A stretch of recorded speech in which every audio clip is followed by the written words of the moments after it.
তেনেকুৱা কাৰণতে হওক বা আমাৰ ইয়াৰ চিকিৎসকসকলকে আমি ব্যৱহাৰ কৰিছিলোঁ। গৰু পইচা দিয়াৰ আগতেই মানে প্ৰথম পৰ্যায়ত অনাৰ কেইদিনমানৰ পিছতে 3জনী গৰু ঢুকাইছে, তাৰপিছত এজনী দুজনী এনেকৈ আমাৰ কেইবাজনীও গৰু ঢুকালে। তথাপিও যেতিয়া এগ্ৰিমেণ্ট এটা আমি কৰিছোঁ দিম বুলি, আমি আৰু 20জনী গৰুৰে পইচা দিছোঁ। আমাৰ এতিয়া ইয়াত 10জনী গৰু আছে। আমাৰ পোৱালি ছোৱালী আছে, পিছত পোৱালি হৈছিলে, কিন্তু আমাৰ বাকী 10জনী গৰু ঢুকাইছে। এইটো আৰু কি আৰু বেয়াও লাগে গৰু ঢুকালে, কিন্তু তাৰ বাহিৰে এতিয়া আমি অকল গিৰ গায়ে কৰি থকা নাই দেই। আমাৰ ইয়াত চাহিৱাল আছে, HF আছে, জাৰ্চি আছে, অষ্ট্ৰেলিয়ান আছে। আপোনালোকে দেখিছে আমাৰ গৰুখিনি, লোকেল গৰু যথেষ্টখিনি আছে। আমাৰ 100+ গৰু আমাৰ ইয়াত এতিয়া আছে। সাংবাদিক বন্ধু হিচাপে আপোনাক কওঁ, বেয়া নাপাব, গৰু নিবিদা কৰি ৰেল ষ্টেচনত ৰাখি থৈ বেচিবলৈ যোৱাটো পৰামৰ্শ জনাই দিছে। মই তেওঁলোকক এটা কথা সুধিব বিচাৰোঁ, আমাৰ নিচিনাকৈ এনেকৈ গৰু পুহি পাইছেনে বাৰু? গৰু ৰ'দত কিমান সময় ৰাখিব পাৰি? আজি গাখীৰ আপোনালোকে নিশ্চয় সুধিব, গাখীৰ আমি পাই আছোঁ, গাখীৰ আমি 200± পাওঁ। ছিজন সময় গৰু কিমানজনী ক্ষীৰতী আছে সেই লৈ পেলাই গাখীৰ বঢ়া টুটা হৈ থাকে। কিন্তু যেতিয়া বেছি গৰম পৰে তেতিয়াও গাখীৰ কমে। মানে কি হয়? গৰুত এফেক্ট হয়। যেতিয়া খুব বেছি ঠাণ্ডা পৰে তেতিয়াও গাখীৰ কমে। এইখিনি গৰু পালন কৰি থকা সকলে জানে। এই গোটেই কথাখিনি সম্ভৱ নহয়, তেনেকৈ টেণ্ডাৰ কৰিব পৰাটো সম্ভৱ নহয়। কিন্তু আপোনালোকক মই এটা কথাই সুধিব বিচাৰিম, আমাৰ নিচিনা নিবনুৱাসকলে, আমি চৰকাৰখনে স্বাৱলম্বী হ'বলৈ কৈ আছে, 10জনী 20জনী গৰু আনি যেনিবা পুহিলোঁ, বেয়া জানো হৈছে? নাই, আমি আচলতে ৰাজ সাহায্য পোৱা নাই, আচলতে আমি বিচৰাও নাই। এতিয়ালৈকে নিজৰ গাঁঠিৰ ধন ভাঙি পেলাই যিমান পাৰিছোঁ আমি কষ্ট কৰি পেলাই আমি কৰি আছোঁ।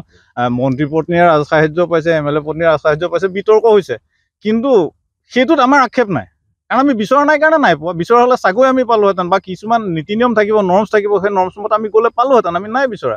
মন্ত্ৰী পত্নীগৰাকী, আমাৰ বিধায়ক পত্নীগৰাকী, তেওঁলোকে কি স্বাৱলম্বী হ'বলৈ মন কৰিব নালাগে নেকি? সদায় মন্ত্ৰী পত্নী আৰু MLA পত্নীয়ে হৈ থাকিব নেকি? তেওঁলোকে কৰিব বিচাৰিছে, কৰক। ভাৰতীয় নাগৰিক হিচাপে তেওঁলোকে সুবিধা পাব, সকলোৱে পাব। আনেও বিচাৰক, আনেও কৰক। মই 10জনে কৰক, 100জনে কৰক, আমি সেইটো বিচাৰিছোঁ।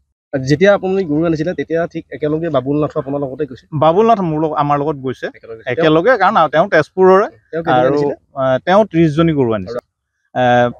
যাওঁতে একেলগে গৈছোঁ আমি, কাৰণ গাড়ী লৈ পেলাই যাবলগীয়া হৈছে ইয়াৰ পৰা। সেই আৰু গোটেই কথাখিনি সেইখিনি। এতিয়া আপোনাৰ কিমানজনী জীয়াই আছে? মোৰ এতিয়া 10জনী আছে, পোৱালি ছোৱালী আছে। বাকীকেইজনী ঢুকাইছে। মই গিৰ গাই পালন কৰোঁ। চাওক, মই প্ৰথমতে আপোনালোক সাংবাদিক বন্ধুসকলক ধন্যবাদ জনাইছোঁ, কাৰণ কিয়, বহু কথাই ওলাই থাকে, কিন্তু যিটো সঁচা, সেই সঁচা বাতৰিটো পৰিৱেশন কৰিবৰ কাৰণে আজি আপোনালোকে যে মোৰ ওচৰলৈ আহিল, সেইকাৰণে মই ধন্যবাদ জনাইছোঁ।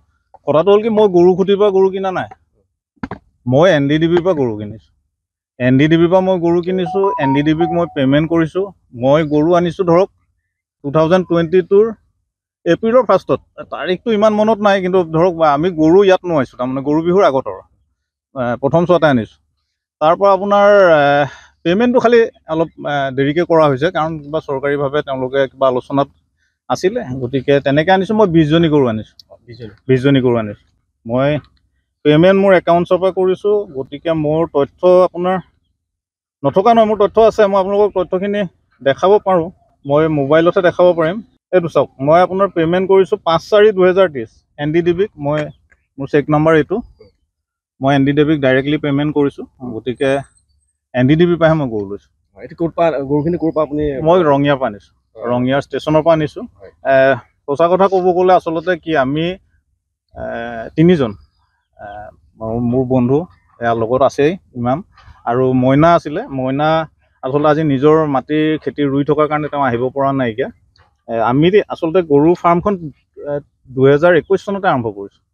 2021 চনত আৰম্ভ কৰাৰ পিছত যেতিয়া পৰৱৰ্তী সময়ত এটা গিৰ গাই ট্ৰেণ্ড চলি আছিলেতো, তেতিয়া আমাৰ গিৰ গাই লোৱাৰ এটা হেঁপাহ চবৰে হ'ব, যিসকলে গৰুৰ লগত লাগি আছে। গতিকে আমাৰ হেঁপাহ আছিলে, আমি উপৰ্যুপৰি আমি বিধায়ক মহোদয়ক অনুৰোধ জনাই আছিলোঁ যে গিৰ গাই পোৱা হ'লে 2জনী হ'লেও দিয়কচোন, আমি তেনেকৈ অনুৰোধ কৰিছিলোঁ। তাৰ পৰৱৰ্তী সময়ত যেতিয়া এই গিৰ গাইখিনি আহিলে, তেখেতে আমাক ক'লে যে তোমালোকে কৈ আছিলে যে নিয়া, আমি 10জনী গিৰ গাই আনিম বুলি ভাবিছিলোঁ, কিন্তু তেখেতে ক'লে নহয়, 20জনীয়ে গিৰ গাই নিয়া তোমালোকে। তেতিয়া অৱশ্যে দামটো অলপ প্ৰথম বেছি শুনিছিলোঁ, আমাৰ অলপ ভয়ো লাগিছিলে। আমি 20জনী তথাপি আনিলোঁ। আনোতে আমাৰ লগত, আমি নিজে আনিছোঁ দেই, আমি গাড়ী লৈ গৈছোঁ, নিজে আনিছোঁ, ৰঙিয়াৰ পৰা আনিছোঁ। আমাৰ লগত এই বাবুল নাথো গৈছিল, তেখেতো আনিছে, কিন্তু তেখেতৰ দুৰ্ভাগ্য, গৰুখিনি সৰহখিনি গৰুৱে মৰিলে। বাকী আৰু তেওঁ চলাব নোৱাৰিলে, 2-এজনী গৰু তেওঁ কাৰোবাক বিলাই দিলে, কিমানজনী আমি নাজানো বাৰু ইমান। এতিয়া আমাৰ গৰুখিনি আমি অনাৰ পিছত সঁচা অৰ্থত ক'বলৈ গ'লে হয়তো ক্লাইমেটছৰ কাৰণে হওক গৰুৰ অকণমান পিছত শুনি আছোঁ আৰু এতিয়া শুনি আছোঁ বাতৰিবিলাকত যে গৰু কিবা বেয়া আছিল